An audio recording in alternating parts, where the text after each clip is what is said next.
David Vizard here, and you are watching PowerTec 10.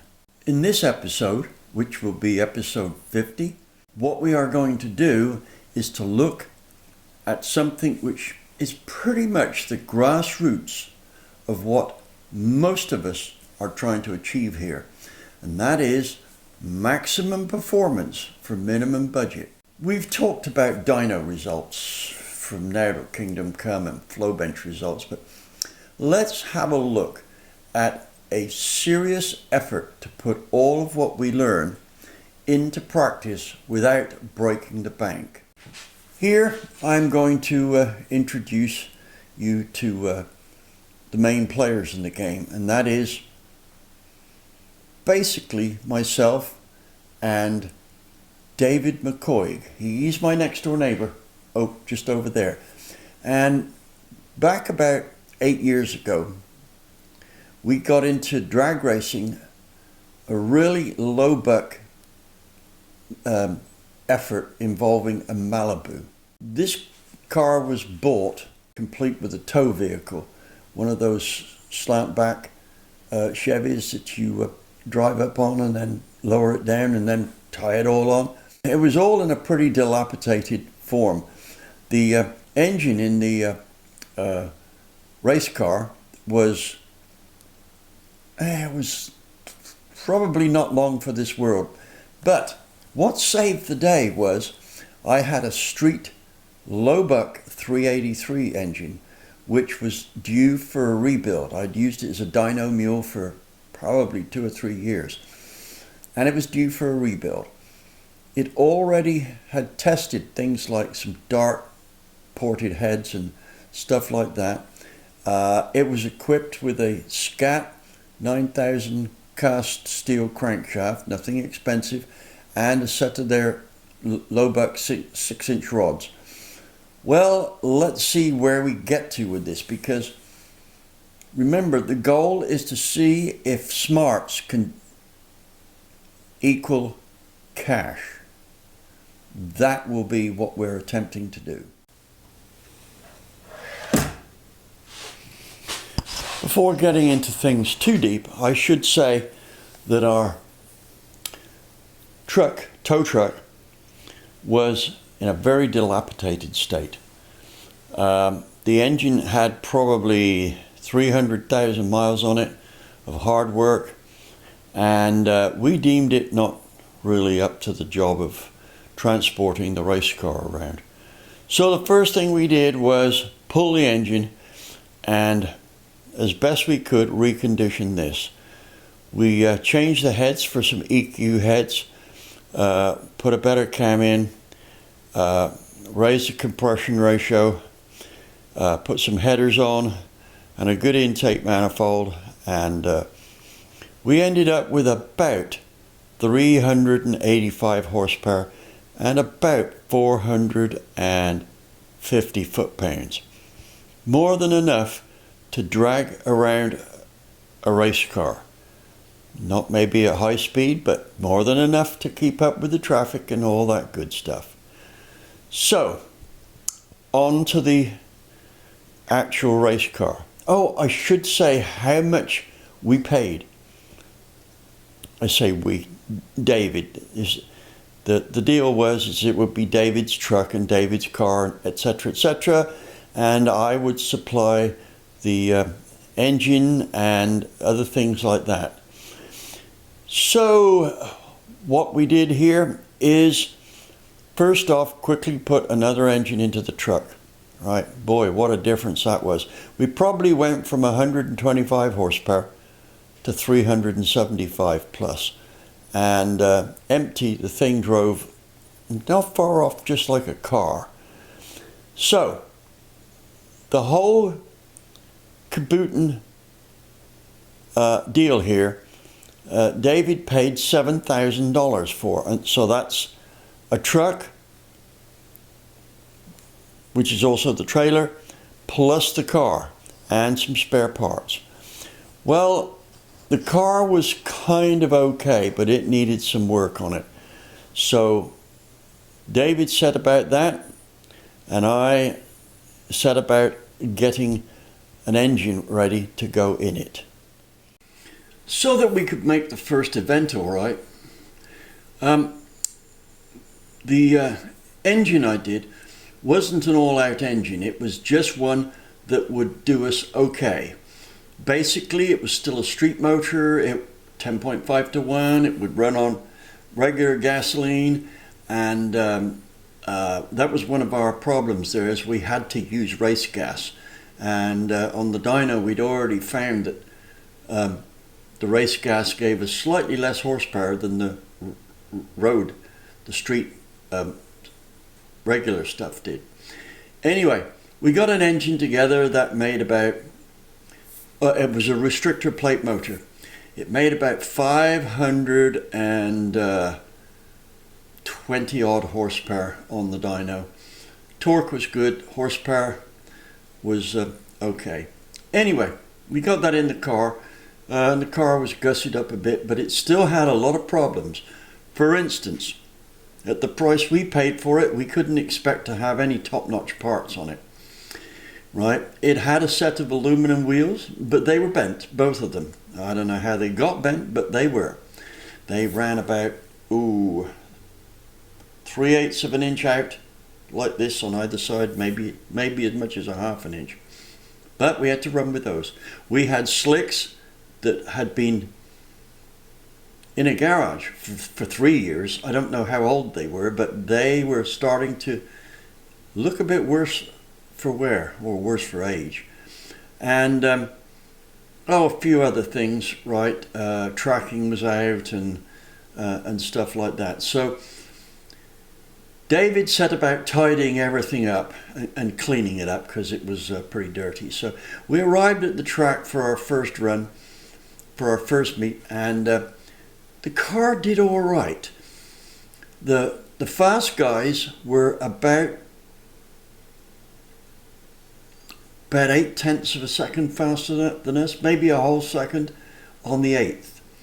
However, this was a new class, and some guys had experience running similar, but most had no experience running this class. So where did we go from here? Basically, our car, out of about 16 cars, was about 7th or 8th quickest, which was not too shabby considering.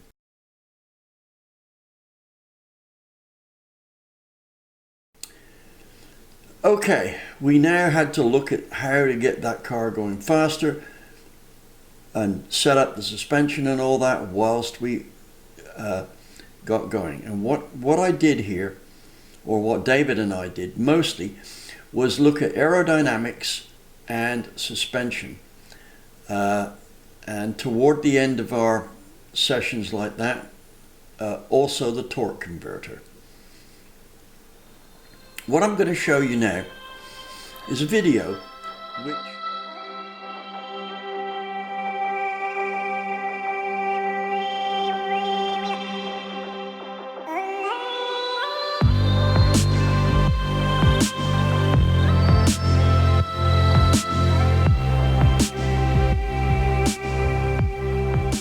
How about that for close racing? Up next, our reigning champ over here in the Roush Yates lane. The banana-colored Camaro, that's what they call it. Got a couple of yellow cars on the start line. This is a Chevy Walker. Again, big cubic inches over here in the tower side. Big, small block, restrictor plate. Can be taken on David McCoy over in the left lane in that Malibu. David, another big cubic inch version. Running the restrictor plate.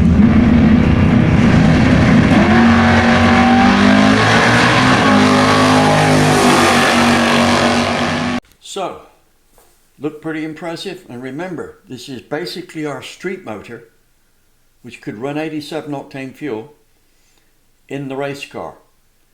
We lost that run by 1/10 of a second to a car which was nicely turned out, didn't have bent wheels, had decent slicks on it, etc. So, not bad. That was a budget motor that you could build for your road car.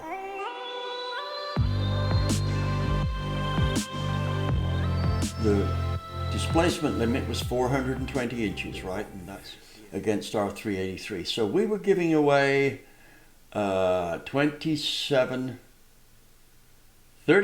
cubic inches. And the engine was professionally built by a well-known professional, right? Who can be accredited with good engine building techniques. Now remember, we're giving away 37 cubic inches here. We've got a compression ratio for pump gas, and it's running on race gas, which it doesn't like. And this was one of our first events out with the car. Now let's go on and look at where we were at the end of the season, which was taken on the last run out of the car, where we came up against the guy who was the class record holder, who had the most expensive car, who had a great deal of racing experience and built really nice engines, right? So, and I'm telling you this because this guy was good. He knew how to build these motors, and basically he sunk all the money in it that he wanted to sink into it because he had a generous sponsor. But I don't want that to belittle his efforts. The Mustang that you see in this coming video was really a beautiful car. I mean, you'd have to go a long way to find one this good. And it was the kind of car that would win Engineered Car of the Meet Award. So let me show you the video, and we'll take things along a little bit further after the video's done.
Here we are, one car's length behind, which is about 1/10 of a second slower, and mile an hour wise we were just less than 1 mile an hour slower.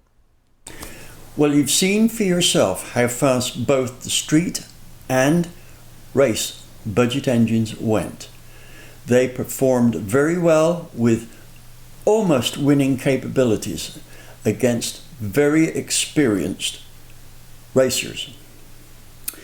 Now then, let's look at the cost, right?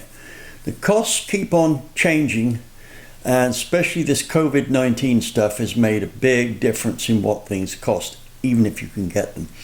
So what I'm going to do here is I'm going to get 3, maybe 4 engine building companies that I know their worth to quote for the build of both engines. So let's now go into the build.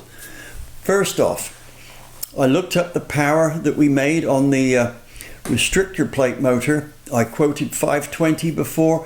I did round that figure off. It was 518. Right, now then, the race engine was 543 horsepower, right? So it was up by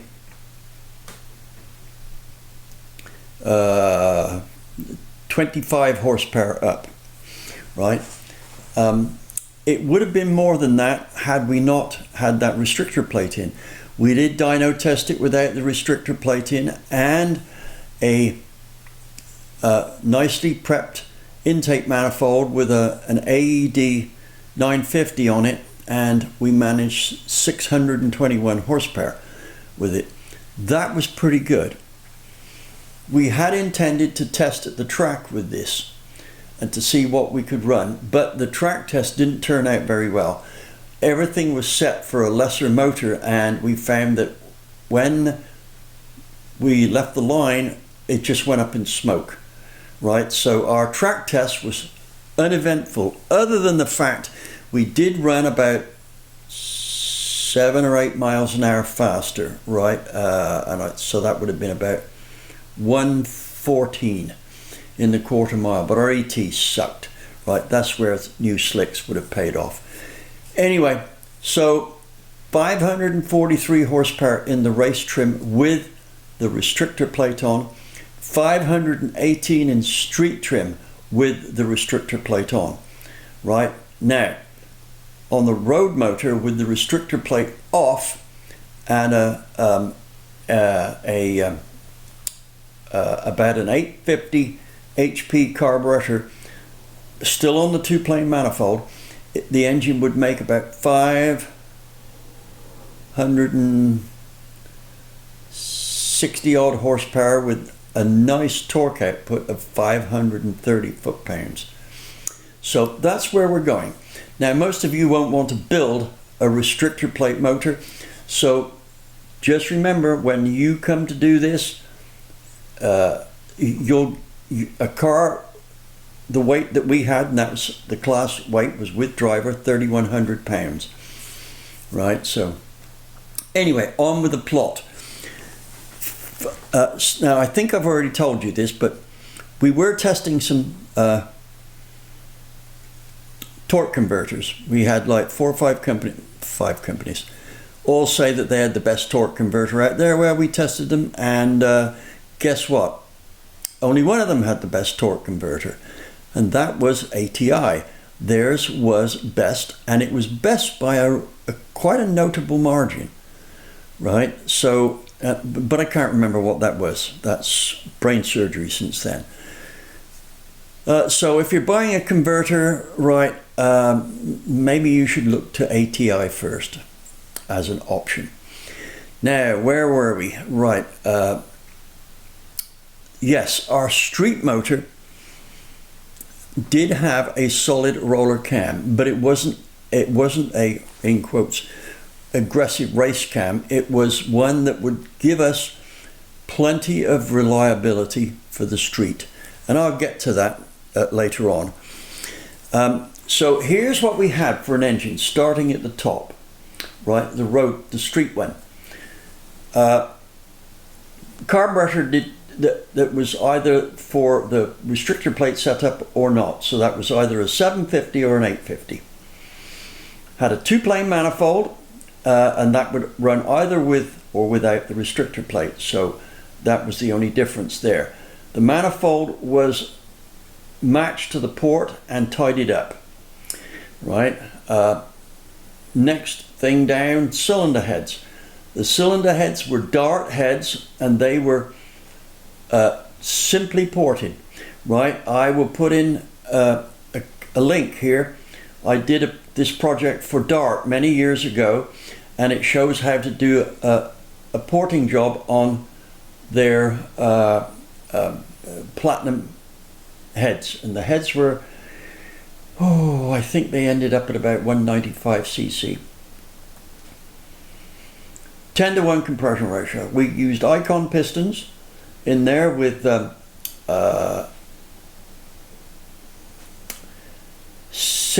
3/16 rings. Now, this is 8 years ago. That same piston now would be had with a metric ring, and you could order them with a 1mm ring, which would make it even more powerful, right? We did use this engine here to test line-to-line coating, right? But that was after it had been built once already. When we came to race it, right, it was probably not coated at the first build, but we did have to rebuild it in partway through the season because we ended up with a block imperfection, and I can't remember what it was now. It was something to do with the block getting frozen up, not in the middle of summer, but in winter, and it manifested itself during the season. So we had to put a new block in. We used all the same parts, but I think if I remember rightly, I had line-to-line coating on the pistons. Now, that line-to-line coating, when you first put it together, it makes the engine stiffer to turn over, but it makes the stiction far less. Now, if you've got no line-to-line coating on, you'll put the torque on the wrench like this, and it'll suddenly move, right? But with the line-to-line coating, you put the torque wrench on, and as soon as it comes up, it smoothly moves, breaks away, right? So when we tore that engine down, that coating looked absolutely immaculate, and one of the reasons we put it on the street motor was it just about wipes out any piston noise you've got going. Quiets the engine down no end. Right, so anyway, pistons. Now, the rods were the that we used in both the street and the race engine were the Scat stroker rods, their cheapest one, but it's got the shoulders cut away. I'll show you that when we come to the build. And the Scat 9000 crank, that internally balanced, right? Now, I gotta say, the crank was balanced by Jack up at Terry Walters Racing, and he balanced it for us without drilling holes in it, so the metal came off the crucial points at the sides of the crank, counterbalance weight, instead of in the middle here. So we ended up with a crank that was internally balanced and slightly lighter than usual. Now that would have been the only expensive thing there. I think for him to do that job would have been probably a $400 or $500 balance job, but it worked. And I'll talk about balancing in a subsequent issue. The pan we used on the engine was a basic race entry level Moroso pan, right? So it did quite a nice job, but wasn't necessarily their best. Ignition was all MSD, right? We had an MSD a box with the plug-in rev limiters so that we could program the launch, right? Had a trans brake on there, so that was another asset, but it came with the trans brake when we bought the car. And that's about it for the street motor. The race motor was the same heads which I went in and slightly cleaned up a bit, and they flowed a bit more, about 295 at 625 lift, which is what we used for lift. Rockers, we used Scorpion rockers on the race engine, and we used also PRW rockers, right? We did a change between one and the other, and basically saw no difference in the ratios that we were using, right? So whichever brand happens to be cheapest on the day, that's the one you should get. Okay, let's look at those quotes now. First, Prestige Motorsports.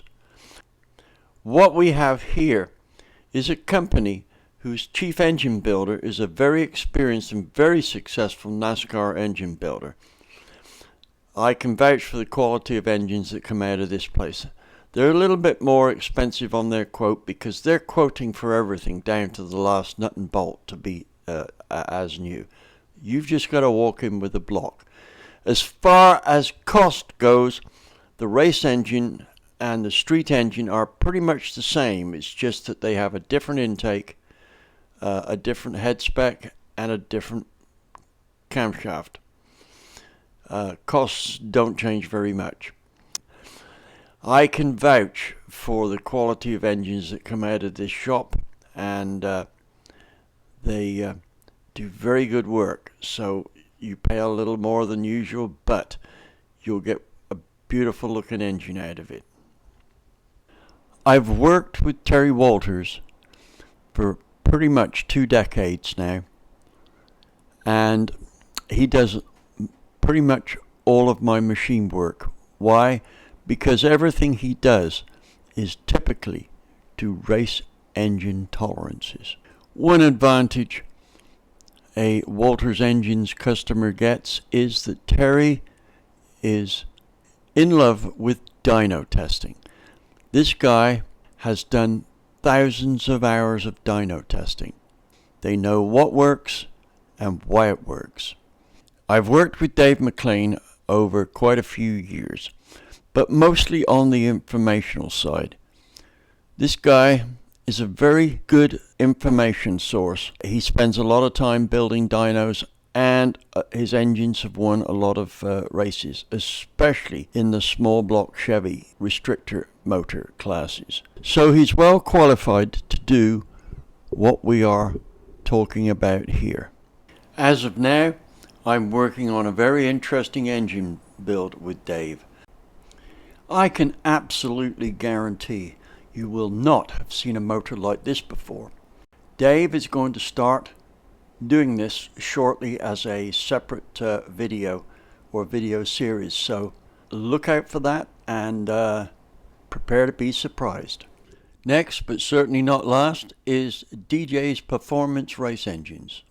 Looking through the build spec, I find that DJ Performance's quote contains all top quality stuff, so that's why it might look a bit higher than we necessarily see with my build.